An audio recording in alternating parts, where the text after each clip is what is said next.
Hey guys out there, it's Penelope in London, and I'm continuing a bit with Pete Walker's book, Complex PTSD from Surviving to Thriving. Here it is. And well worn, you can see the pages are falling out. So I'm going to get this bound, I think, in next week. What I've got today is my intention is to put psychoeducation out there on complex PTSD, and generally it's caused from childhood trauma and many events over a long period of time. It can happen to adults also, but generally it's coming from childhood. And what I do is with part of my videos, I like to discuss complex PTSD to help people. And I also am into astrology, so I do something called evolutionary astrology, so I help people understand and heal via that as also. And I feel that the more knowledge that's out there, and people, if they can realize that there are tools to begin to understand and heal their wounds, and then their lives get better. And it's all a process, but the more we know ourselves, and that's one reason why I took on astrology, because it helped me to know myself. But coming back to the complex PTSD, we've got chapter 8. I'm going to read a small section on managing emotional flashbacks. And the reason we need to understand why we need to manage them, or how to manage them, basically we need to deal with our inner critic, if that makes sense. So I'm going to read a small section here, and Pete Walker says that emotional flashbacks are intensely disturbing regressions. They are amygdala hijackings to the overwhelming feeling states of your childhood abandonment. When you are stuck in a flashback, fear, shame, and/or depression can dominate your experience. And I'll stop there to say that can be the daily experience for so many people, that they're stuck in fear and shame and depression due to childhood trauma, memories that we can't shake, or things that people said to us. He goes on to say, these are some common experiences of being in an emotional flashback. So you can feel like little, fragile, and helpless. Everything feels too hard and life feels too scary. Being seen feels excruciatingly vulnerable, if I've said that right. Your battery seems to be as if it's dead. In the worst flashbacks, an apocalypse feels like it will immediately be upon you. When you are trapped in a flashback, you are reliving the worst emotional times of your childhood. Everything feels overwhelming and confusing, especially these are very rarely any visual components to C-PTSD flashbacks. This is because, as Coleman's work shows, amygdala hijackings are intense reactions to the emotional memory parts of the brain that override the rational brain. These reactions occur in the brains of people who have been triggered into the 4 F reactions: fight, flight, freeze, fawn response. So often that minor events can now trigger them into panicky state. So I'm going to show you his webpage and go on to the inner critic. But what we have is the situation where we can be so easily triggered when we've been through childhood trauma and child abuse. We can get triggered by the way that somebody looks at us, by the tone of a voice, by a smell, a particular fragrance or something that takes us into flashback. And also it can cause social anxiety and nightmares, and the list goes on. So to begin to deal with the flashbacks, we need to deal with our inner critic. So what I'm going to show you now is I'm going to share my screen, and I'm going to go to Pete Walker's webpage. So let me adjust here.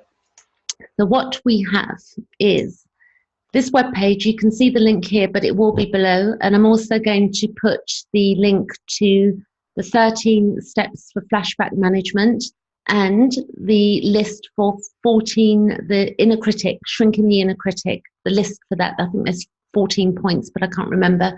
But you can also see it on this webpage. And all these links are going to be below the video. So I'm going to read what Pete says here, and you could probably read along with me if you desire. He says, in my work with clients repetitively traumatized in childhood, I am continuously struck by how frequently the various thought processes of the inner critic trigger them into overwhelming emotional flashbacks. This is because the PTSD-derived inner critic weds shame and self-hate about imperfection to fear of abandonment and mercilessly drive the psyche with the entwined serpents of perfectionism and endangerment. Recovering individuals must learn to recognize and confront and disidentify from the many inner critic processes that tumble them back into in emotional time to the awful feelings of overwhelming fear, self-hate, hopelessness, and self-disgust that were part and parcel of their original childhood abandonment. So for people who've not got C-PTSD, it won't be understood. If you've had loving parents, then that's what you know. And if you maybe have friends, if you're watching this and you've never had them, but you have friends that have, you know, flashbacks or get triggered, you know, it will also educate people who do not, who've not experienced, it's not been their reality. So it does go on. I'm not going to read the whole thing, but he goes on about the flashback inducing critic and how that works, and thoughts as triggers a little bit here. He says, so our thoughts can trigger us. So if we don't deal with the inner critic, then, you know, we basically need to get it out of our system and tell it to, I tell mine to bugger off, and it's worked quite well. That doesn't mean that I don't have moments of my inner critic playing up, but when it does, it might last for half an hour or, you know, sometimes a few hours, but I know what's going on now. So it's much easier for me to work through it. He says here, the thoughts as triggers in extremely rejecting families, the child eventually comes to believe that even her normal needs and preferences, feelings and boundaries are dangerous imperfections. So I'll just stop there. So for me, like I do remember that, and I do recall that I feel that if I get triggered, that or I have any emotions or I want my needs met, that there's something wrong with me for wanting or desiring to have my needs met. He goes on to say justifiable reasons for punishment and or abandonment. In the worst case scenarios where parents use children's words as ammunition against them, the mere impulse to speak sometimes triggers intense feelings of panic.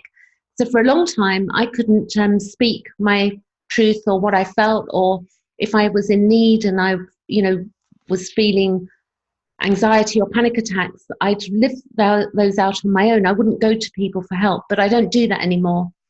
Myself right now, I'm in therapy. I've had about 6 months of that, and I've got another year that I'm having of that, and it's been very useful for me to verbally ventilate and get what happened to me out of my system, and to have somebody hear it and witness and acknowledge it as well. We need that. So not all people can go to therapists, but we can have a good friend or somebody who's been through a similar experience that we can share our childhood with.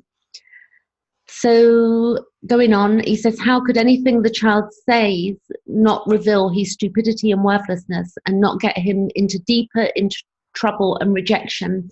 So for instance, if you've been abused or you had sexual abuse, you wouldn't have been able to go to anybody and tell them what was happening or that you were in pain and that you were suffering, because you would be afraid of the outcome of what would happen if you told your mother, for instance, or you told somebody. Personally, I did tell a few people of my abuse when I was a child, and it was ignored. You know, at one point I was slapped by an aunt who told me not to say things like that.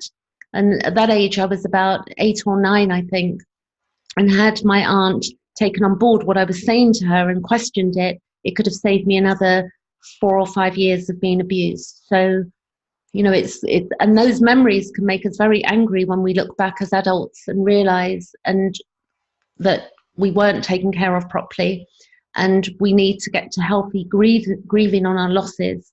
And there's so much work to do in any abuse, not just sexual abuse, but verbal abuse from parents or just general lack of nurturing can be very hard. So I'm going to leave this with you, but I'm going to say that if you scroll right down this page, you'll get here is the list of 14 common inner critic attacks divided into key categories of perfectionism and endangerment. And the list will be below as well, the videos. So do have a read, and you can scroll right down, and at the bottom it says PDF. And if you click on that, what you will see is a PDF copy, and you can save it to your desktop. There's a save button, and then you can print it off and have a good read and get to psychoeducate yourself so that you can begin to heal and have a nice life. Because all of us out there who've been through so much pain, and myself, the amount of suffering and loss of years of my trauma have been, it can make us very angry and upset, and quite rightfully too, but we don't deserve to be suffering for the rest of our lives. And there are some beautiful people in this world who will get us and understand us. If you want to, need to verbally ventilate and you need some help with this further, I do sessions with people. I do tapping, faster EFT. If you've not heard of that, you'll see some videos on my page, which you can look at, and on my YouTube channel, on my Facebook page as well. So I'm here to be of service and help people, and my booking page is also on my Facebook page. Right, thank you for watching. I'm going to stop share. That's it.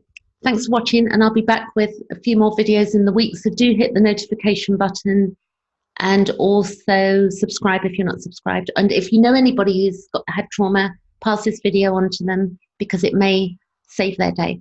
Thanks for watching.